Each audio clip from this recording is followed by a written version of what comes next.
Hello বন্ধুরা, দেখো এখানে গাজর কাটা হয়েছে একদম চিকন চিকন করে, তাই তোমাদেরকে দেখাচ্ছি।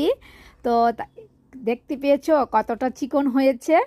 তারপরে দেখবে এখানে পেঁয়াজগুলিও খুব চিকন করে কাটা হয়েছে, দেখতে পেয়েছো। তারপরে এখানে আছে শসা, শসাগুলিও খুব চিকন করে কাটা হয়েছে।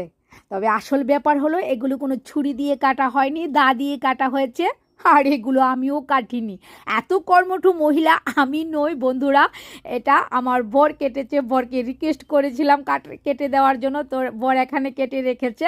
তো তোমাদের কাছে আমার একটাই প্রশ্ন, তোমরা আমাকে বলো যে এটা দেখতে কিসের মতন লাগছে। দেখি কে পারে, আমাকে যারা পারেও তারা আমাকে কমেন্ট করে জানো কাদের মধ্যে দম আছে, দেখি কিসের মতন লাগছে দেখতে, বলতে পারো কিনা দেখি তোমরা।